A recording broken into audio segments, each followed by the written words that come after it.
ஊழலில் என்னென்னா மிகப்பெரிய இமாலய ஊழல். அதாவது ஒரு பேராசிரியர் 32 கல்லூரியில் வேலை பார்க்குறதா தில்லுமுள்ளு பண்ணி கணக்கு எழுதியிருக்காங்க. நீதியரசர்களை கடவுளுக்கு இணையாக மதித்தான் வெள்ளைக்காரங்காலத்தில். அவங்களும் கடவுள் போல நடந்துக்கிட்டாங்க. மனசாட்சிப்படி தீர்ப்பு கொடுப்பாங்க. அவங்க எழுதுனாங்கன்னா கரெக்டாக இருக்கும். அண்ணன் நிறைஞ்சோன்னாங்க ஒரே டைமில் திறந்து விட்டான். அப்போ அடித்து எங்கே ஆளுங்க ஒவ்வொருத்தரும் ஒகேனக்கெல்லாம் பாறையவே காணாம். எங்கு பார்த்தாலும் தண்ணி. மேட்டூரில் 120 கன அடி முழு கொள்ளளவை நெருங்கிடுச்சு. எங்கே திறந்து விடுறதுன்னு தெரியல. இந்த பக்கம் திறந்து விட்டாங்க. போய் இப்போ எல்லாமே கடலில் கலந்து கொண்டிருக்கிறது.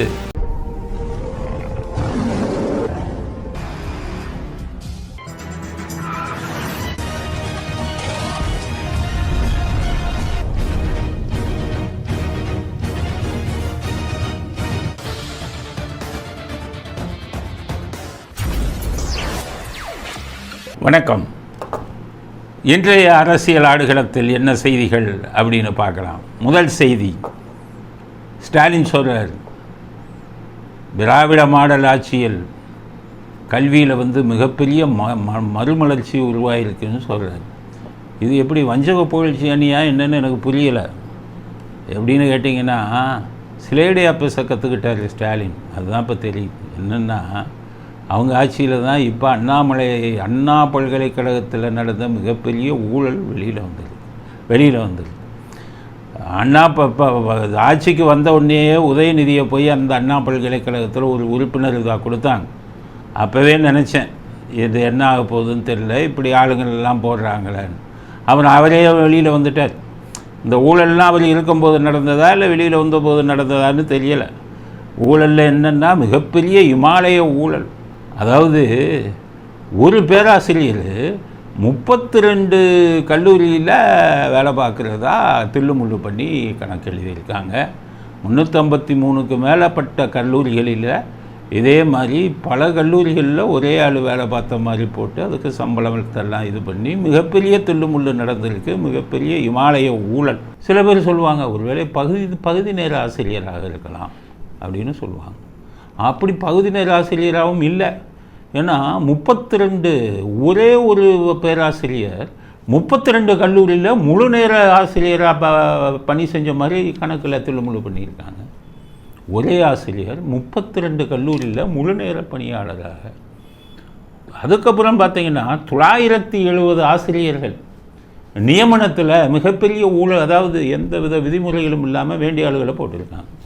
952 பேராசிரியர்கள் வேண்டிய ஆட்களை போட்டிருக்காங்க. மிகப்பெரிய நேரடி நியமனம் பண்ணியிருக்காங்க கல்வித்துறையில். அப்போ இதெல்லாம் செஞ்சது யார்? இதைத்தான் ஸ்டாலின் மறுமலர்ச்சி அடைந்திருக்கிறது திராவிட மாடல் ஆட்சின்னு இன்றைக்கி சொல்கிறார். அப்போ பார்த்துக்கோங்க, அது வஞ்சக புகழ்ச்சி அணியா என்னன்னு தெரியல. இப்படி ஒரு தில்லுமுள்ளு எப்படி நடந்தது? எனக்கு மோடஸ் ஆப்ரேட்டிவ் வச்சு கண்டுபிடிச்சிடணும். மோடஸ் ஆப்ரேட்டிவ் எந்தெந்த முதலமைச்சர் செய்வாங்க. இப்படி ஒவ்வொரு முதலமைச்சருக்கும் ஒவ்வொரு இது உண்டு. அதில் திராவிட மாடல் ஆட்சிங்கிறார். திராவிட மாடல் மோடஸ் ஆப்ரேண்டின்னு ஒன்று உண்டு. குற்றவாளிகளுக்கு மோடஸ் ஆப்ரேண்டின்னு எங்கள் இதில் இருக்கிற மாதிரி திராவிட மார்க்கை திருத்தினாங்கன்னா முடிஞ்சு போச்சு. அது இவங்க தான். 952 பேராசிரியர்களில் நேரடி நியமனம். இது கருணாநிதி இப்படி தான் பண்ணுவார். 1996 நடந்த அந்த 96-97 நடந்த சப் இன்ஸ்பெக்டர் தேர்வில் மிகப்பெரிய முறைகேடு நடந்தது. அதை நடத்தியவர் கருணாநிதி அவர்கள். என்ன பண்ணாருன்னு கேட்டிங்கன்னா, நேர்மையாக இருந்த காவல்துறை அதிகாரிகளை விரட்டி விட்டாங்க. சந்திரகிஷோர்னு ஒருத்தர் இருந்தார், அவரை லீவில் போங்கன்ட்டாங்க. கருணாநிதி லிஸ்ட்டு கொடுத்தாரு, இவனுக்கெல்லாம் எஸ்ஐ போடு, எஸ்ஐ இவங்களுக்கெல்லாம் போடுனா எப்படி சார்? மார்க் வாங்கினவங்களுக்கு தான் போட முடியும். இவெல்லாம் மாவட்ட செயலாளர் பசங்க உங்கப்பா, அவங்களுக்கெல்லாம் கொடுக்கலன்னா எனக்கு பிரச்சனை வரும், போடு. அவர் பார்த்து எடுத்தார். ஒருத்தன் கூட மார்க்கில் அது பாஸ் ஆகலை சார், ஒருத்தன் கூட பாஸ் ஆகலை. அதெல்லாம் எனக்கு தெரியாது, போடணும். அந்த ஆள் பார்த்தாரு, நம்மளை ஜெயிலுக்கு அனுப்பிடுவார். இவர் கரெக்டாக புரிஞ்சுட்டு ராயலுக்கு பெரிய பூட்டை போட்டு அதில் மார்க்கெல்லாம் போட்டு கீழே கையெழுத்தை போட்டு இவர்கள் இவ்வளோ மார்க் வாங்கியிருக்காங்கன்னு கையெழுத்தை போட்டு உள்ளே வச்சு சீல் வச்சு பெரிய பூட்டை போட்டு போயிட்டார். போட்ட உடனே கருணாநிதி வேற ஆளை மாற்றினார், ஐஜியை மாற்றினார், இவங்கெல்லாம் மாற்றினார். அவருக்கு வேண்டிய ஆளுங்களை கூப்பிட்டு சொன்னார், யோ இவங்களெல்லாம் போடு. அப்போ அவங்க என்ன சொன்னாங்க, ஐயா பூட்டிட்டு போயிட்டாங்க, பூட்டோட எல்லாம் நடந்தது. நான் கற்பனையில் சொல்ல, ராமன் அப்போ ஒரு சகலத்தில் இருந்தார், கற்பனையில் சொல்லலை. இது அப்புறம் வெளிச்சத்துக்கு வந்தது. 2001 ஜெயலலிதா வரும்போது அது வெளிச்சத்துக்கு வந்தது. பூட்டை உடனாரு, பூட்டை உடைச்சாங்க. சார் சீல் வச்சுட்டு போயிட்டார் சார், இந்த கவருக்கு சீலை உட, மார்க்கெல்லாம் மாற்று, நான் சொல்கிற ஆளுக்கு மார்க்கை போடு, மாற்றி அந்த இதுலேயே மோசடி நடந்தது. சப் இன்ஸ்பெக்டர் இதில் 96-2001 கருணாநிதி அவர்கள் முதலமைச்சராக இருந்தபோது இதுக்கு வந்து முழு காரணமே ரஜினிகாந்துக்கு தான் போகும். அவர் தான் ஜெயிக்க வச்சார். அந்த உடனே இந்த வேலையை காட்டினாங்க. இப்போ 972 பேராசிரியர்களுக்கு அதே மாதிரி மோசடி பண்ணி எந்த எழுத்து தேர்வும் இதெல்லாம் நேரடியாக அப்பாயின்ட் பண்ணியிருக்காங்க. அதுக்கு சர்வீஸ் கமிஷனில் வெளியே வரணும், அந்த மாதிரி இருக்குது, நேரடியாக அப்பாயின்ட் பண்ணியிருக்காங்க. அப்போ டேலி ஆகுது மோடஸ் ஆப்பரண்டி. அப்போ திராவிட மாடல் மோடஸ் ஆப்பரண்டி. அப்போ இதை ஸ்டாலின் அவர்கள் இப்போ வந்ததுக்கப்புறம் தான் இந்த வேலையை பண்ணியிருக்காங்க. 352-53 ஆசிரியர்களை பல காலேஜில் வேலை பார்த்த மாதிரி கணக்கு காமிச்சு அதில் கவர்மெண்ட் வச்சு சம்பளம் எடுத்துருக்காங்க. ஒரே வாத்தியாருக்கு 32 இதில் இழுத்தாங்கன்னா 32 காலேஜில் சம்பளம் காமிச்சிருந்தா அந்த பணம் யார்கிட்ட போயிருக்கும்? இதுக்கு காரணம் யார்? அவர் உயர்கல்வித்துறை அமைச்சர். அவர் ஊழல் நடந்து அவர் தானே, பொன்முடி தான் உயர்கல்வித்துறை அமைச்சர். அவர் தான் சுப்ரீம் கோர்ட் சொல்கிறாங்க, ஒழுங்காக சேர்க்கல என்னன்னு சொல்கிற, திருப்பி மந்திரியா அப்படின்ட்டாங்க, சேர்த்தாங்க. இப்போ இதில் உயர்கல்வித்துறை அமைச்சர் என்ன பண்ணாருன்னு தெரியலை, இந்த வேலை பண்ணதெல்லாம் யாருன்னு தெரியலை. ஸ்டாலின் அவர்களுக்கு அந்த பங்கு போச்சான்னு தெரியல. 953 பேராசிரியர்னால் 10 லட்சத்திலிருந்து 20 லட்சம் 50 லட்சம் கொடுப்பாங்க பேராசிரியருக்கு அதிக சம்பளம். 50 லட்சம் 1 கோடி வரை கொடுப்பாங்க லஞ்சம். அவர் 953 பேராசிரியர், 970 பேராசிரியர்னால் கூட்டி கழிச்சு பார்த்துக்காங்க எவ்வளோ கோடி வரும்னு. இது உயர்கல்வித்துறை. கவர்னர் இதை கூப்பிட்டு விசாரிச்சுக்கிட்டு இருக்கார். பத்திரிக்கையில் பூரா வந்துருச்சு. ஆனால் பொன்முடி போய் இங்கே வசனம் பேசிக்கிட்டு இருக்கார். யூனிட்டரி ஸ்டேட் கிளாஸ் எடுத்துக்கிட்டு இருக்கார். மீட்டிங்கில் ஒரு கல்லூரி மீட்டிங் போகிறாங்க. யூனிட்டரி ஸ்டேட்டுனா என்ன மாணவர்களுக்கு தெரியல. அப்போ வாத்தியாருங்களே உங்களுக்கு தெரியுமா? அந்த வாத்தியாருங்களை பூரா அத்தனை பேரும் பார்க்குறாங்க. இந்த வீடியோ எத்தனை பேர் பார்ப்பாங்க. அவங்கள பூரா அவமானப்படுத்தினா வாத்தியாருங்களுக்கு தெரியல, உங்களுக்கும் தெரியலையா? முதல்ல உங்களுக்கு கிளாஸ் எடுக்கணும். இப்படியா ஒரு பொது வெளியில் பேசுகிறது? யூனிட்டரி ஸ்டேட்ஸ் உங்களுக்கு சொல்லி கொடுத்துருக்காங்களா? எங்கே இருக்குது? நம்ம யாருன்னா ஒருத்தர் சொல்லணுமா? யூனிட்டரி ஸ்டேட்டுங்கிறது எங்கே இருக்குது தெரியாதா? சரி, வாத்தியாருங்களா அது யாருன்னா சொல்லுங்கள். மாணவர்கள் முன்னாடி ஆசிரியர்களை குறை சொல்லி பேசலாமா? அவங்க மான மரியாதை என்ன ஆகிறது? அதுவும் அவங்க அந்த வீடியோவை இப்போ லட்சக்கணக்கான பேர் பார்த்துக்கிட்டு இருக்காங்க. இந்த வேலை கிளாஸ் எடுத்துக்கிட்டு இருக்காரு பொன்முடி. இங்கே வந்துக்கிட்டு எல்லா ஊழலும் பண்ணிவிட்டு, ஊழல் பண்ணது யார் இன்றைக்கி வர வெளியில் வரல. ஒரு உயர்கல்வித்துறை, இன்னொருத்தர் பள்ளிக்கல்வித்துறை மந்திரின்னு ஒருத்தர் இருக்கார். அவர் பார்த்திங்கன்னா ரொம்ப பிஸி அவர். ஏன்னா இவருக்கு ஒரு ஸ்டாலின் அவர்களின் பாசத்துக்குரியவர் அந்த தம்பி, ஸ்டாலின் அவர்களுடைய பாசத்துக்குரியவர். அதனால் அவங்க வீட்டில் வந்து பெரியப்பான்னு தான் கூப்பிடுவார் அவர். அதனால் அவரை தூக்கி பள்ளி கல்வித்துறை போட்டால் அவர் பார்த்திங்கன்னா இது 24 மணி நேரமும் பிஸி. கோயில்களுக்கெல்லாம் கெஞ்சுறாங்க, அவரை கூப்பிட்றாங்க. கூப்பிட்டா அவர் அதுக்கெல்லாம் திராவிட மாடல் அதெல்லாம் வரமாட்டோம், அதுக்கு வர்றதுக்கு டைம் இல்லை. அப்புறம் கட்சிக்காரன் சொல்கிறான், ஐயா அந்த கோயிலில் வந்து ஒரு லட்சம் பேர் கும்பிட்றான், நாளைக்கு ஓட்டு போயிடும் அப்படின்னு ஒன்று. அப்போ சரி வந்துடுறேன்னாரு. காத்துக்கிட்டே இருக்காங்க கோயிலில், வரவே இல்லை. அவர் 10,000 ரூபா டொனேஷன் கொடுத்தாரு. கோயிலை கும்பிட்றவங்கெல்லாம் தான் அவன் டொனேஷன் திருப்பி கொடுத்துட்டாங்க அவர்கிட்ட. நான் என்ன சொல்கிறேன், இந்த திராவிட மாடல் ஆளுங்கள்லாம் கோயிலுக்குள்ளே விடாதீங்கய்யா. 1008 பாவம் பண்ணுறவங்க கோயிலுக்குள்ளே போனால் கோயிலோட புனிதம் கெட்டு போயிடும். இந்த சேர்வாவெல்லாம் உள்ளே விடாதீங்க, புனிதமே கெட்டு போயிடுறாங்க. கட்ட பஞ்சாயத்து பண்ணால் 1008 அயோக்கியத்தனத்தை பண்ணவங்கெல்லாம் நீங்கள் மந்திரியாக உட்காந்துக்கிட்டு இருக்காங்க. அவங்களெல்லாம் உள்ளேயே விடாதீங்க, அவங்களையும் போய் கெஞ்சுறீங்க. ஆக இப்படி ஆட்கள் இருந்தால் கல்வித்துறை எப்படி உருப்படும்? பள்ளி கல்வித்துறையும் உருப்பட்ட மாதிரி தான், உயர்கல்வித்துறையும் உருப்பட்ட மாதிரி தான். ஆனால் ஸ்டாலின் பெருமையாக திராவிட மாடல் ஆட்சியில் பள்ளிக்கு கல்வித்துறை மறுமலர்ச்சி அடைந்துள்ளதுன்னு எப்படி இப்படி அப்பட்டமாக பொய் சொல்கிறாருன்னு தெரியலை. அப்படிங்கிறது தான் முதல் கருத்தாக பதிவு செய்ய விரும்புகிறோம். அடுத்தது, ஸ்டாலின் அதோடு நிறுத்தலை. அவங்க அப்பா காலம்தான் கல்லூரிகளுக்கு பொற்காலமாக. அப்பா காலத்தில் இவங்க காமராஜர் காலம் வந்து பள்ளிகளுக்கு பொற்காலமாக, கருணாநிதி காலம் வந்து கல்லூரிக்கு பொறுக்காலமா, மறுபடியும் சில இடையில் பேசுகிறாரு, மறுபடியும் வஞ்சக புகழ்ச்சி அணியில் பேசுகிறாரு, வஞ்சகமாக புகழ்கிறாரு. எப்படி மறுபடியும் சொல்கிறாரு என்னென்னா, எங்கள் அப்பா காலம்தான் இது கல்லூரிகளின் பொற்காலம். இதையும் அப்படியே சிலேடையாக பேசுகிற மாதிரி தான் எனக்கு தெரியுது. ஏன்னா அண்ணாமலை யூனிவர்சிட்டியில் உதயகுமார்னு ஒரு மாணவன் இருந்தார். அவர் அந்த கல்லூரியில் தான் படித்தார். படிச்சுக்கிட்டு மாணவர் யூனியனுக்கு தலைவராக இருந்தார். அந்த அண்ணாமலை யூனிவர்சிட்டியில் கருணாநிதிக்கு டாக்டர் பட்டம் கொடுக்குறேன்னு அறிவிப்பு விட்டாங்க. அவர் மாணவர் தலைவர் இல்லை, யூனியன் தலைவர். அவர் பசங்கள்லாம் வந்து சொன்னாங்க, என்னப்பா ராத்திரி பகலாக கண்முழிச்சு படித்து நம்ம பிஏ வாங்குகிறோம், ஒன்றுமே படிக்காமல் பிஹெச்டி டாக்டர் பட்டம் கொடுக்குறாங்களே, இது அநியாயம் இல்லையான்னு ஒன்று அநீதிக்கு எதிராக குரல் கொடுத்தார் உதயகுமார். என்ன சொன்னார், டாக்டர் பட்டம் படிக்காதவங்களுக்கு எப்படி கொடுக்குறீங்கன்னு போராட்டம் பண்ணி ஒரு கழுதையை கூட்டிகிட்டு வந்து கழுதை கழுத்தில் டாக்டர்னு ஒரு இதை போஸ்டரை ஒட்டி கழுத்தில் தொங்க விட்டு ஊர்வலமாக அழைத்து வந்தார். ஆனால் மறுநாளே அவர் உதயகுமார் கொல்லப்பட்டார். கொன்று ஒரு இதில் தூக்கி போட்டாங்க, குளத்தில் தூக்கி போட்டோன்னா பத்திரிக்கை பூரா எழுதுது, உதயகுமார் கொலை செய்யப்பட்டார். இப்போ நேற்று தான் வந்து கருணாநிதிக்கு டாக்டர் பட்டம் கொடுத்ததை எதிர்த்தார். கழுதைக்கு கழுத்தில் இதை மாட்டி அதில் டாக்டர் பட்டம் அப்படின்னு போட்டார். ஆனால் இன்றைக்கு உதயகுமார் கொல்லப்பட்டார். கல்லூரி அண்ணாமலை கல்லூரி மாணவருக்கு தலைவர் அவர் அப்படின்னு போட்டாங்க. போட்ட உடனே பத்திரிக்கை பூரா பெருசாக எழுதின உடனே அவங்க அப்பாவை கூட்டிகிட்டு வந்து பணத்தை வந்து ஒரு குளத்துலேருந்து எடுக்கிறாங்க. போஸ்ட்மார்ட்டம் பண்ணாங்களா, அதெல்லாம் கேட்கக்கூடாது நீங்கள், அப்படியே வந்து காமிச்சாங்க உதயகுமார் அப்பாட்ட. அவர் தேம்பி அழுதுகிட்டே இந்த இது என் மகன் இல்லை அப்படின்னு சொன்னாரா, சொல்ல வச்சாங்களா? இதைத்தான் உதயநிதி இவர் ஸ்டாலின் சொல்கிறார், எங்களுடைய தந்தையின் காலம் கல்லூரியின் பொற்காலம்னு சொல்கிறாரு அப்படின்னு தான் நான் நினைக்கிறேன். நீங்கள்லாம் எப்படி நினைக்கிறீங்கன்னு தெரியல, ஸ்டாலின் எப்படி நினைக்கிறாருன்னு தெரியல. அடுத்தவர் என்ன சொல்கிறாருன்னு கேட்டிங்கன்னா, ஸ்டாலின் லயலா கல்லூரியை பற்றி சொல்கிறார். இப்போ அப்பாவை பற்றி சொன்னார், அடுத்தது லயலா கல்லூரினாலே ஒரு கெத்து தான் அப்படிங்கிறது. மாணவங்கள்லாம் விசில் அடிக்கிறாங்க, கைதட்டுறாங்க. லயலா கல்லூரி அவ்வளோ பொழுது சொல்கிறார், லயலா கல்லூரி என்றாலே ஒரு கெத்து தான். ஆனால் லயலா கல்லூரி மாணவர்களுக்கு சொல்கிறேன், நீங்கள் லயலா கல்லூரினா கெத்து தான், ரைட்டு, நானும் ஒத்துக்கிறேன்.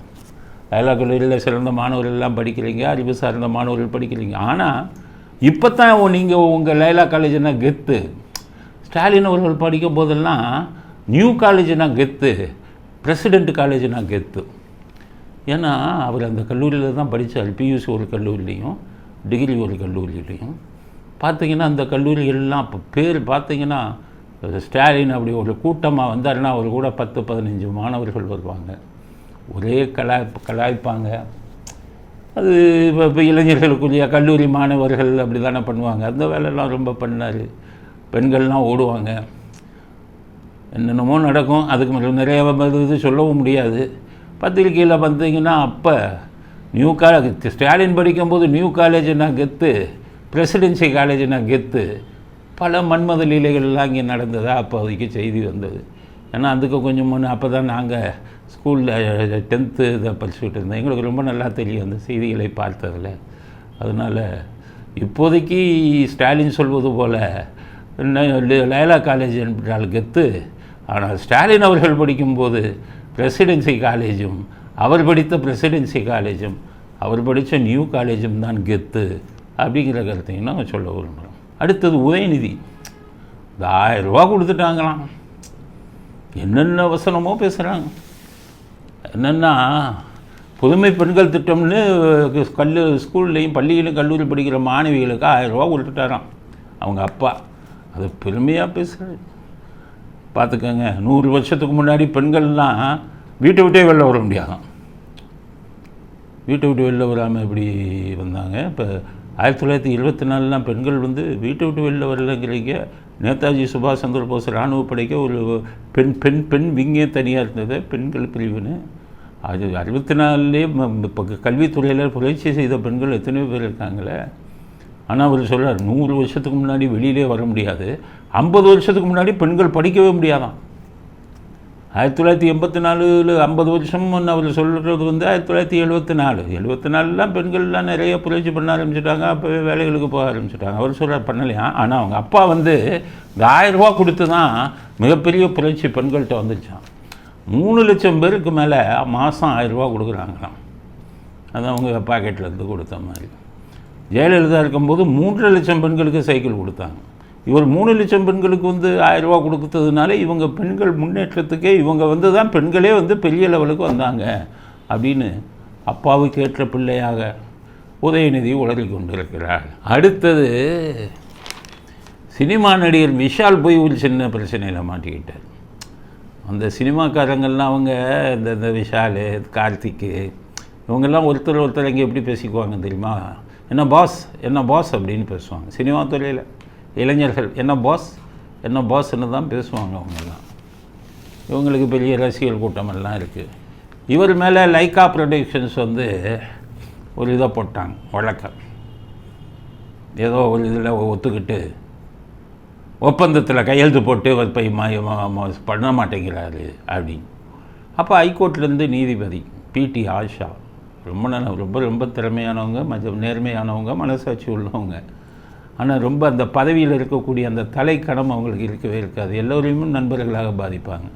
அவங்க என்ன பண்ணாங்க, விஷால் தானே கையெழுத்து போட்டார், அவரை நேரம் வர சொல்லுங்கள். ஏன் கையெழுத்து போட்டு ஒப்பந்தத்தை பூர்த்தி பண்ணிட்டு இப்போ ஒப்பந்தத்தை செய்ய மாட்டீங்கன்னா என்ன அர்த்தம் அப்படின்னு சொல்கிறதுக்காக அவரை கூப்பிட்றாரு. நேரம் வர சொல்லுங்கள். ஏதோ வழக்கம் ஹைகோர்ட்டில் நேரே ஜட்ஜுங்க கூப்பிட்டு கேட்பாங்க, ஏங்க இப்படி பண்ணுறீங்க, கையெழுத்து போட்டிங்கல்ல, ஒத்துக்கிட்டீங்கல்ல அப்படின்னு கேட்பாங்க. உடனே விஷாலை கூப்பிட்டு கேட்டார், என்னங்க கையெழுத்து போட்டு ஒப்பந்தத்தில் போட்டீங்க, இப்போ செய்ய மாட்டேங்கிறீங்க, லைக்கா ப்ரொடக்ஷன்ஸ் அந்த படக்கம்பெனி உங்கள் மேலே வழக்கு போட்டிருக்காங்கல்லன்னா ஹீரோ வில்லன் மாதிரி பதில் சொல்கிறார். என்ன சொல்கிறேன்னா அந்த கையெழுத்தை நான் போடவே இல்லைங்கிறது. அவங்க எடுத்து ஏங்க நீ உங்கள் கையெழுத்து தானங்க, மற்றதில் இல்லை அது போடவே இல்லை, என்னை மிரட்டி வாங்கியிருக்காங்கங்கிறது. ஜட்ஜி அசந்து உட்காந்துட்டாங்க. ஒரு சினிமா நடிகர் ஹீரோவாக இருக்கிறவர் இப்படி வில்லன் மாதிரி பேசுகிறாரு, அது இப்படி உங்களை போய் மிரட்டி வாங்க முடியும் அப்படின்னு சொல்லிக்கிட்டே இருக்கும்போது, இல்லை பாஸ் அப்படிங்கிறாரு ஜட்ஜை பார்த்து. சினிமாவில் சொன்னபடி இவர் கூட இருந்த கார்த்திகை பேசுகிற மாதிரி ஜட்ஜு, அதுவும் லேடி ஜட்ஜு, இல்லை பாஸ்னாரு. இப்போ ஜட்ஜு கிட்ட என்னங்க பாஸுங்கிறீங்க அப்படின்னு ஒன்று அப்படின்னு கேட்குறாங்க. ஜட்ஜை போய் பாஸ்ன்னு சொல்லலாமா? ஜட்ஜுக்கு எப்படின்னா ஜட்ஜை எப்படி கூப்பிடணும் அப்படிங்கிறதுக்கே ரூல்ஸ் இருக்குது. அதெல்லாம் நீங்கள் தெரிஞ்சுக்கணும். இந்த மாதிரி விஷயங்களில் தான் பல விஷயங்களை உங்களுக்கு சொல்லலாம். இந்த மாதிரி ஒரு நிகழ்ச்சி நடக்கும்போது தான் ஜட்ஜுங்களை எப்படி கூப்பிடணும். நாளைக்கு உங்களையே ஜட்ஜு கோர்ட்டு கூட்டிகிட்டு போவாங்க, நீங்கள் பாட்டுக்கு ஜட்ஜு போயிட்டு ஐயான்னு சொல்லிட்டா கூட பரவாயில்ல, நீங்கள் பாட்டுக்கிட்ட பாஸ்ன்னு இவங்கள மாதிரி பாஸ் இங்கே பாருங்க அப்படின்லாம் பேசக்கூடாது. இதில் என்ன சொல்லுது, நாங்கள்லாம் கோர்ட்டுக்கு போனோம்னா மைலார்டு வெள்ளைக்காரங்காலத்தில் அவர்களை கடவுளுக்கு இணையாக மதித்தான், நீதியரசர்களை கடவுளுக்கு இணையாக மதித்தான். வெள்ளைக்காரங்காலத்தில் அவங்களும் கடவுள் போல் நடந்துக்கிட்டாங்க, மனசாட்சிப்படி தீர்ப்பு கொடுப்பாங்க, அவங்க எழுதுனாங்கன்னா கரெக்டாக இருக்கும். அதுக்கப்புறம் சுதந்திரம் அடைஞ்சு நம்ம ஆளுங்கள்லாம் வந்த உடனே இப்போ கொஞ்சம் கொஞ்சமாக ஒரு 50% தான் நல்லவங்க இருக்கிறாங்க, 50% மோசமாயிடுச்சு. இருந்தாலும் நம்ம கடமை மை லார்ட் அப்படின்னு தான் நாங்கள் கூப்பிடுவோம். மை லார்ட், யுவர் லார்ட்ஷிப் அப்படின்னு சொல்லுவோம்.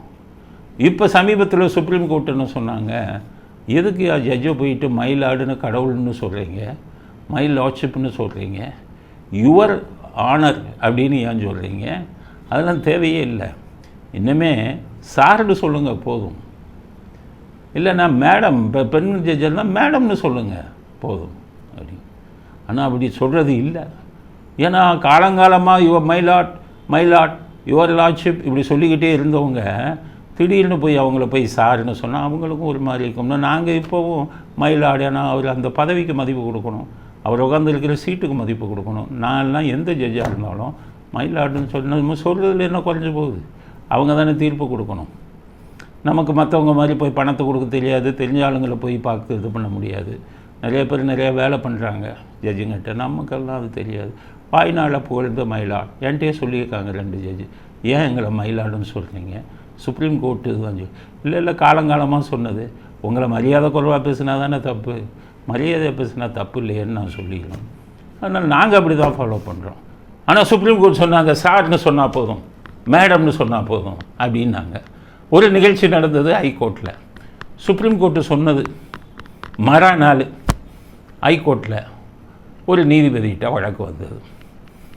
இவர் வந்தார், வழக்கறிஞர் வந்துட்டு ஆரம்பிக்கும் போது, நான் உங்களை மயிலாடு என்று சொல்லப்போவதில்லை, தமிழ்லே சொல்கிறார். அவர் இப்படியே பார்க்க, யுவர் லார்ட்ஷிப் என்றும் சொல்லப்போவதில்லை. அதனால் சுப்ரீம் கோர்ட்டு சார்னு சொன்னால் போதும்னு இருக்குது, மேடம்னு சொன்னால் போதும்னு சொல்லிட்டாங்க. அதனால் இன்னமே இப்போ நான் உங்களை சார்னு கூப்பிட போகிறேன். என்ன எவ்வளோ பெரிய முட்டாள்தனம். ஜட்ஜு பார்த்தார், ஏங்க சார் என் பேரை கூட சொல்லி கூப்பிடுங்க, என்ன சார்னு நான் அதெல்லாம் பெருசாக நினைக்கிறது இல்லைங்க. அப்படியா? இல்லை சார் அப்படின்னு ஆரம்பித்தார். அப்படியா? எல்லாத்தையும் கேட்டு முடிச்சுட்டு, உங்கள் வழக்கை தள்ளுபடி செய்கிறேன், ஒரே வாரத்தில் முடிச்சுட்டேன். உங்கள் வழக்கை தள்ளுபடி செய்கிறேன். ஆக ஜட்ஜுகளை வந்து நீங்கள் ஒரு மரியாதையோடு கூப்பிட்டா தான், அவர்களும் மனிதர்கள் தானே, அவங்களுக்கும் மனசுக்குள்ளே ஒரு இது இருக்கும். யாரால் காரியம் ஆகணுமோ அவங்கள வந்து காரியமாகணும்னா காலை பிடிச்சாலும் தப்பு இல்லைம்பாங்க. அதனால் ஜட்ஜுங்களை வந்து மரியாதையாக தான் பேசணும். இவர் போயிட்டு கையெழுத்து இல்லைன்னு சொல்லிவிட்டு, என்ன பாஸ்னா என்ன அர்த்தம்? நல்ல ஜட்ஜி அவங்க, அதனால் கோவப்படலை, சிரிச்சுக்கிட்டே பாஸ்னெல்லாம் சொல்லாதீங்கன்னு சொல்லிட்டு போயிட்டாங்க. அதனால் சினிமாவில் ஹீரோவாக இருக்கிறவங்களுக்கே அடிப்படை விஷயம் தெரியல. இவங்களே வக்கீலாக நடிக்கிறாங்க படத்தில், இவங்களே ஜட்ஜுக்கிட்ட வாதாட மாதிரி நடக்கிறாங்க. ஆனால் நாட்டில் உள்ள அடிப்படை விஷயங்களை, ஒரு சாதாரண மனிதருக்கு தெரியக்கூடிய விஷயங்களை கூட விஷால் போன்ற ஹீரோ நடிகர்களுக்கு தெரியவில்லை என்பது ஒரு விசித்திரமான ஒரு விஷயம் அப்படிங்கிற கருத்தையும் பதிவு செய்ய விரும்புகிறேன். அதுக்கடுத்தது காவேரி பிரச்சனை. வடிவேலு படத்தில் ஒரு ஜோக்கு மாதிரி கணத்தை காணாங்கிற மாதிரி கொள்ளிடத்தில் இருக்கிற பாலத்தையே காணாம். திமுக திராவிட மாடல் அரசு வந்த உடனே 9 கோடி கணக்கு காமிச்சு கொள்ளிடத்தில் பாலம் கட்டினாங்களா இல்லையான்னு அதுவே டவுட்டாக இருக்குது. ஏன்னா இவங்கெல்லாம் திறந்து வச்சாங்க. 9 கோடி செலவு. இன்றைக்கி காவேரியில் வெள்ளம் வந்தோன்னா பாலத்தையே காணாம், எங்கே போச்சுன்னு தெரியல. கேட்டால் அடிச்சுட்டு போச்சுங்கிறாங்க. ஏன் அடிச்சுட்டு போயிடுச்சு? இப்போ தான் இந்த இவங்க ஆட்சிக்கு வந்த உடனே 1 வருஷம் கூட ஆகலை, கட்டி 9 கோடி பாலம் அடித்து போய்விட்டது. 9 கோடிக்கு கட்டின பாலம் எப்படி அடித்து போய்விட்டதுன்னா, அது 9 கோடிக்கு கட்டினா தானே. 40% கணக்கு போடுங்க. 3 கோடி 60 லட்சம் இவங்களுக்கு போயிருக்கோம் கமிஷனு. அப்போ 5 லட்சத்தி சில்லறையில் தானே பாலமே கட்டியிருப்பாங்க. 5 கோடி சம்திங்கில் தானே பாலம் கட்டியிருப்பாங்க. ஆக 9 கோடியை கட்ட வேண்டிய பாலத்தை 5.5 கோடிக்கு கட்டினதுனால பாலம் ஒரு சின்ன வெள்ளம் வந்தோடனே அடித்து போய்விட்டது அப்படிங்கிறது விசித்திரமான செய்தி. இன்னும் எத்தனை பாலம் அடிச்சுட்டு போகுது, இன்னும் வெள்ளம் வந்தால் தான் தெரியும். திமுக அரசு கட்டிய பாலங்கள் இன்னும் எத்தனை பாலங்கள் அடித்து கொள்ள போகிறதுங்கிறத பொறுத்திருந்து தான் பார்க்கணும். காவேரியை பற்றி ஒரு விஷயம், காவேரியில் தண்ணீர் திறந்து விடணுன்னு சுப்ரீம் கோர்ட்லலாம் போகணுன்னாங்க, போய் பேசுனாங்க. இப்போ என்ன ஆயிடுச்சுன்னு கேட்டிங்கன்னா, காவேரி பெங்களூரில் கர்நாடகாவில் பயங்கர மழை பெஞ்சதில் வெள்ளம் கரை புரண்டு ஓடணுன்னு அவன் கோவத்தில் டேமு நிறைஞ்சு போச்சு. இருந்தாலும் தண்ணியாக கேட்டீங்க நீங்கள், இந்தான்னு 2 லட்சம் கண்ணாடி தண்ணியை ஒரே நேரத்தில் திறந்து விட்டான். அவன் பாருங்கள் வேணும்னு தான் பண்ணுறான். அங்கே அணை நிறைகிறதுக்கு கொஞ்சம் முன்னாடியே கொஞ்சம் கொஞ்சமாக திறந்து விட்டுருக்கலாம். அணை நிறைகிற வரை அவன் ஒன்றுமே கொடுக்கல. அணை நிறைஞ்சோன்னாங்க ஒரே டைமில் திறந்து விட்டான். அப்போ அடித்து எங்கே ஆளுங்க ஒவ்வொருத்தரும் ஒகேனக்கெல்லாம் பாறையவே காணாம், எங்கே பார்த்தாலும் தண்ணி. மேட்டூரில் 120 கன அடி முழு கொள்ளளவை நெருங்கிடுச்சு. எங்கே திறந்து விடுறதுன்னு தெரியல. இந்த பக்கம் திறந்து விட்டாங்க. போய் இப்போ எல்லாமே கடலில் கலந்து கொண்டிருக்கிறது. தண்ணிக்காக 6 டிஎம்சி தண்ணிக்காக சுப்ரீம் கோர்ட்டில் போய் கேஸை போடுறீங்க. மேட்டூரில் நிரம்பிட்டால் அந்த உபரி தண்ணீரை மற்ற மாவட்டங்களுக்கு காஞ்சி கிடக்கு ராமநாதபுரம் தருமபுரி எல்லாம் அந்த மாதிரி மாவட்டங்களுக்கு பாயக்கூடிய அளவுக்கு நீங்கள் எதையாச்சும் ஒன்றும் பண்ண வேணாமா? எடப்பாடி வந்தார். எடப்பாடி வரும்போது கூட எடப்பாடிட்டு ஒரு கெட்ட கண்டது தெரியுமா? அவர் சேலம்னா அவருக்கு உயிர் அப்படி நினைக்கக்கூடாது. ஒரு முதலமைச்சர் எல்லா ஊர்களையும் தன்னுடைய சொந்த ஊராக நினைக்கணும். அவர் இந்த உபரி நீரை சேலத்தில் இருக்கக்கூடிய ஏரிகளுக்கு கிட்டத்தட்ட 4500 ஏக்கர்கள் பயன்படும் முறையில் அங்கே இருக்கிற ஏரிகளுக்கெல்லாம் போகிற மாதிரி இது பண்ணி வச்சார். அது என்ன ஆச்சுன்னு தெரியல. இவங்க அதையும் தூக்கி குட்டிச்சவர் ஆக்கி இப்போ இது பூரா கடலில் போய் கிடக்கிறது. வெட்கக்கேடான விஷயம், வேதனையான விஷயம். கர்நாடகா என்ன சொல்கிறான்னு தெரியுமா? இவங்களுக்கு தண்ணி திறந்து விடக்கூடாது, நாங்கள் திறந்து விடுற தண்ணியெல்லாம் இவர்கள் வீணடிக்கிறார்கள், இது போய் வீணாக கடலில் கிடக்கிறது. அவன் சொல்கிறான், மானத்தை நாக்க பிடுங்குற மாதிரி கேட்குறான். அதனால தான் இவங்களுக்கு நாங்கள் தண்ணீர் திறந்து விட்டுறதில்லை அப்படிங்கிறதையும் சொல்கிறான். நதிகளை இணைக்க போகிறேன்னாங்க, கங்கையும் காவேரியும் இணைக்கிறேன்னாங்க. இங்கே இருக்கிற மேட்டூர் அணையவும் பக்கத்தில் இருக்கிற ஏரிகளையும் இணைக்கிறதுக்கு துப்பு இல்லை, வக்கு இல்லை அரசியல்வாதிகளுக்கு. உங்களுக்கெல்லாம் போயிட்டு கங்கையையும் காவேரியும் இணைக்கிறாங்கன்னா, சென்னையில் புழலேரி வந்து நிறைஞ்சு போச்சுன்னா திறந்து விட்டு கடலில் போகுது. புழலேரியில் இருக்கிற வரக்கூடிய இதை வந்து மற்ற காலியாக இருக்கக்கூடிய தண்ணீர் இல்லாமல் வறண்டு இருக்கக்கூடிய ஏரிகளை இணைப்பதற்கு உங்களுக்கு துப்பு கிடையாது. இந்த லட்சணத்தில் கங்கையும் காவேரியும் இணைப்போம்னு சொல்லிக்கிட்டு இருக்காங்க. வெட்கக்கேடான விஷயம். இது எவ்வளோ நாளைக்கு நடக்கும் தெரியல. அதனால் முதல்ல உள்ளூர் ஏரிகளையும் கண்மாய்களையும் ஒன்றுக்கொண்டு இணைங்க, அதுக்கப்புறம் கங்கை காவேரியை பற்றி பேசலாம் அப்படிங்கிற கருத்தை பதிவு செய்ய விரும்புகிறேன். மேகதூத அணை விஷயமாக இவர் போய் பார்த்துருக்காரு கர்நாடகா துணை முதலமைச்சர் மோடி என்ன சொல்லிட்டாரு தெரியுமா? உங்களுக்குள்ளே பேசி தீர்த்துங்க கம்பான். அதுக்கு துறைமுகம் குதிக்கிறார். நம்ம துச்சாதன துறைமுகம் உடனே குதிக்கிறார். அதை எப்படி நீங்கள் பேசி தீர்த்துக்கணும்னு சொல்லலாம்? பேசி தீர்த்துக்கணும்னு சொன்னால் அதில் என்ன தப்பு? 2 பேர்த்துக்கு வந்து பிரச்சனை இருக்குது, காவேரியில் பேசி தீர்த்துக்கங்கன்னு சொல்லக்கூடாதா? அதனால் துச்சாதன துறைமுகம் ஒரே குதிக்கிறார். அது வந்து ஆனால் பாருங்கள், முக்கியமான இதில் சுப்ரீம் கோர்ட்டுக்கு போக மாட்டார், எல்லாம் கோட்டை விட்டுறாரு. மோடியை வந்து குற்றம் சாட்டுறதில் மட்டும் ரொம்ப வேகமாக நம்ம திராவிட மாடல் தலைவர்கள் எல்லாம் குதிப்பாங்க, காரியத்தில் கோட்டை விட்டுருவாங்க. இப்போ அவ்வளவு தான் அங்கே போக போகுது. இவ்வளவு தண்ணீரும் கடலுக்கு போக போகுது. தமிழ்நாட்டில் மற்ற மாவட்டங்கள் எல்லாம் பயிருக்கு தண்ணீர் இல்லாமல் வாடிக்கொண்டு இருக்க போகுது அப்படிங்கிற கருத்தையும் பதிவு செய்ய விரும்புகிறேன். அடுத்தது முக்கியமானது வயநாடு மண் சரிவு. இந்த வயநாடு மண் சரிவில் ஆயிரக்கணக்கான பேர் இறந்துருக்காங்க. இது முதல் தடவையாக இருந்தாலும் மன்னிக்கலாம். ஏற்கனவே சில ஆண்டுகளுக்கு முன்பாக இதே மாதிரி மண் சரிவு இது பண்ணி நிறைய பேர் இறந்தாங்க. அப்போ அங்கே இருக்கிற அவங்க வந்து பெரிய கம்யூனிஸ்ட் கட்சி, அதை தான் சொல்கிறேன். இந்த கம்யூனிஸ்ட் கட்சி கம்யூனிஸ்டில் இந்த நேர்மையானவன்னு சொல்கிறவன், நம்ம நாட்டுக்கு நேர்மையான தலைவர்கள் மட்டும் தேவையில்லை, நேர்மையாக இருக்கணும், திறமைசாலிகளாக இருக்கணும். அதுதான் முக்கியம். நம்ம நாட்டோட இதுவே என்னன்னு கேட்டிங்கன்னா, நம்ம தமிழ்நாட்டோடது வர்றவன் நேர்மைசாலி ரொம்ப பேர், ஒரு சில பேரை தவிர மற்றவெல்லாம் நேர்மையாகவும் இல்லை, திறமையாகவும் இல்லை. அதனால தான் நாடு குட்டிச்சவராக போயிருக்கு. இந்த கம்யூனிஸ்ட்காரன் வேஷ்டியும் சட்டையும் கட்டிக்கிட்டு சுற்றுறாங்களே, ரஷ்யாவிலேருந்து சீனாவிலேருந்து வெளிநாடுகள்லேருந்து பண உதவி வாங்கிட்டு இங்கே இந்தியாவில் கட்சி நடத்திக்கிட்டு இருக்காங்களே. நான் வந்துக்கிட்டு பேங்க் அக்கௌண்ட் எல்லாம் எதுவும் கிடையாது, எனக்கு பணம் கிடையாது அப்படின்னு சாதாரண ஒரு வேஷ்டியும் சட்டையும் தான் எங்களுக்கு சொத்துன்னு ஒரு காலத்தில் சொல்லிக்கிட்டு இருந்தாலாம், இப்போ கோடிக்கணக்கில் பணத்தை வந்து லஞ்சமாக வாங்கிக்கிட்டு கட்சியை நடத்துகிறாங்க. இவங்களுக்கு வந்து இதை பற்றி என்னென்ன நிர்வாகத்தை பற்றி எப்படி தெரியும்? ஏற்கனவே அத்தனை உயிர் சேதம் நடந்தது. அமித்ஷா சொல்கிறாரு அதிக மழை வரப்போகுதுன்னு ஆரஞ்சு எச்சரிக்கை நாங்கள் கொடுத்துட்டோன்னு சொல்கிறாரு. ஆரஞ்சு எச்சரிக்கை கொடுத்துட்டா மணல் சரிவுக்கு வாய்ப்பாக இருக்கிற வீடுகளில் இருக்கிறவங்களெல்லாம் காலி பண்ணி வெளியில் கொண்டாந்து பாதுகாப்பான இடங்களில் வைக்க வேண்டாமா? மழை பெஞ்சோம்னா கடலோரத்தில் இருக்கக்கூடிய பல பேரை எல்லா மாநிலங்களுமே உடனே அகற்றி வேறு இடத்துல வச்சு அவங்களுக்கு சாப்பாடு போடுவாங்க. அப்போ கேரள அரசாங்கம் என்ன பண்ணிக்கிட்டு இருந்தாங்க? இந்த ராகுல் காந்தி இந்த தொகுதிக்கு போன தடவை எம்பியாக இருந்தார்ல, இந்த 5 வருஷம் அந்த தொகுதிக்கு என்ன பண்ணார்? அந்த தொகுதியோட மிக முக்கிய பிரச்சனையே வந்து மணல் சரிவு தானே. மணல் சரிவுகளிலிருந்து இவங்களை அந்த வீடுகளில் இருக்கிறவங்களுக்கெல்லாம் மாற்று ஏற்பாடு பண்ணி அவர்களுக்கு வருங்காலத்தில் வந்து இந்த மாதிரி ஆபத்து வந்து அதை சரி பண்ணணுங்கிற ஒரு திட்டத்தை இன்றைக்கி வந்து பார்லிமெண்ட்டில் உட்காந்துக்கிட்டு டிஷர்ட்டை போட்டுக்கிட்டு என்னென்னத்தையோ பேசிக்கிட்டு இருக்கார்ல. இவருக்கு முதல்ல அந்த தொகுதியை பற்றின விஷயங்கள் இந்த 5 வருஷத்தில் அவர் ஏதாச்சும் செஞ்சாரா? இப்போ போயிட்டு இவங்களை கூட்டிகிட்டு பிரியங்கா காந்தி இவங்களும் போய் சுற்றி பார்த்துட்டு ஒரு 100 வீடு கட்டி தர போகிறேன்னா என்ன அர்த்தம்? விஞ்ஞானிகள் வந்தாங்க, உடனே கம்யூனிஸ்ட்காரங்க என்ன சொல்கிறாங்க, உள்ளே போகக்கூடாதுங்கிறாங்க. இவன் போய் எதையாச்சும் சொல்லி விட்டுருவான், மக்கள் கோவப்படுவாங்க. அப்புறம் கடைசிவங்க நாங்கள் பார்த்து தான் ஆகணும்னா பார்த்துக்கான வாயை திறக்கக்கூடாதுங்கிறாங்க.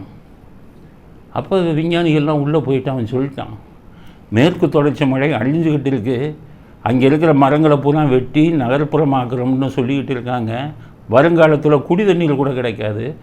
மேற்கு தொடர்ச்சி மழையை அழித்தீர்களானாலும் அங்கே இதுக்கு மழையே பெய்யாது. இந்த மாதிரி நிலச்சரிவு இந்த மாதிரி இதெல்லாம் நிறையா வருங்காலத்தில் வரும் அப்படின்னு எச்சரிக்கை கொடுத்துட்டு போயிட்டாங்க. அதனால் இந்த அரசியல்வாதிகள் திருந்த மாட்டாங்க. மக்கள் வந்து செத்ததுக்கப்புறம் தான் அவங்க வந்து இந்த நடவடிக்கை எடுக்கிறாரு. அதனால் வயநாடு விஷயத்தில் வருங்காலத்தில் இதை நீங்கள் பண்ணணும், கர்நாடகாவுக்கும் இது போன்ற ஆபத்துக்கள் வரும் அப்படின்னு விஞ்ஞானிகள் எச்சரிச்சுட்டு போயிட்டாங்க. இதை கஸ்தூரி ரங்கன்னு இப்போ புதிய கல்விக் கொள்கையை கொண்டு வந்தார். அவர் வந்து விண்வெளி ஆராய்ச்சி இதில் தலைவராக இருந்தவர். அவருக்கு தலைமையில் ஒரு கமிட்டி போடும்போதே இதை சொல்லியிருந்தார். மேற்கு தொடர்ச்சி மலையை அழிச்சுக்கிட்டே இருக்கீங்க, மரங்களை வெட்டிக்கிட்டு இருக்கீங்க, அது அழிஞ்சதுன்னா தென் மாநிலங்கள் அத்தனைக்கும் மிகப்பெரிய ஆபத்து இருக்குன்னு சொல்லிட்டு போனாங்க. அதுதான் இப்போது நடந்து கொண்டிருக்கிறது. அதனால் வயநாடு விஷயத்தில் வந்து கம்யூனிஸ்ட் அரசாங்கம் நம்ம எல்லாம் போகிறாங்க. ஸ்டாலின் இங்கே இருந்துக்கிட்டே ஒரு 5 கோடி கொடுத்துட்டாரு, அவ்வளோதான். அங்கே கமலஹாசன் அங்கே போனார், பினராயி விஜயனுக்கு ரொம்ப ஃப்ரெண்டு, ஒரு 25 லட்சம் கொடுத்துட்டு வந்தார். என்ன 25? இவங்களுக்கெல்லாம் டேக்ஸ் எக்ஸம்ஷன், இந்த மாதிரி நன்கொடை எல்லாம் இதில் கொடுக்குறாங்க, பெருந்தன்மையில் கொடுக்குறாங்கன்னு நினைக்காதுங்க. கணக்கு காமிச்சு 25 லட்சத்தை ஒயிட் மணியில் காமிச்சு இது வந்து நாங்கள் நன்கொடையாக கொடுத்தோம் அப்படின்னுருவாங்க. அதனால் வருங்காலத்தில் இதை தடுப்பதற்கான விஷயத்தை அரசியல்வாதிகள் செய்யணும். செய்வாங்களா? இன்னும் ஒரு 5 வருஷம் கழிச்சு இதே மாதிரி மணல் சரிவு வந்ததுன்னா அப்பவும் போயிட்டு எல்லாருக்கும் நஷ்ட ஈடு கொடுத்து இதே வேலையை பண்ணிக்கிட்டு இருப்பாங்க. அதனால் இயற்கையை பாதுகாக்க வேண்டும். மரங்களை வெட்டாதீங்க. மலைத்தொடர்களை வந்து முக்கியமாக பாதுகாக்கணும். அதை பாதுகாக்க விட்டால் வருங்காலத்தில் வெப்பம் அதிகமாகி விடும்னு எச்சரிக்கிறாங்க விஞ்ஞானிகள். வெப்பம் அதிகமானால் இங்கே வந்து பூமியில் வந்து வெப்பம் அதிகமானால் கடல் வந்து உள்ளே வந்துடும். வெப்பம் தாங்காமல் கடல் மட்டம் வந்து மேலே ஏறிடும். அதனால் வருங்காலத்தில் சில நகரங்களே கடலில் மூழ்கி போகும். காடுகளை பாதுகாத்துக்கணும், மரங்களை பாதுகாக்கணும் அப்படின்னு தான் விஞ்ஞானிகள் சொல்கிறார்கள். விஞ்ஞானி தான் உள்ளே விட மாட்டேங்கிறாங்களே, ஒன்றாலும் வாயை திறக்காதங்கிறாங்களே. அப்போ கடவுள் தான் இயற்கையும் காப்பாற்றணும், மனிதர்களையும் காப்பாற்ற வேண்டும். இத்துடன் இன்றைய அரசியல் ஆடுகளம் நிறைவு பெறுகிறது. மீண்டும் நாளை புதிய செய்திகளுடன் உங்களை சந்திக்கிறோம். நன்றி, வணக்கம், ஜெயந்த்.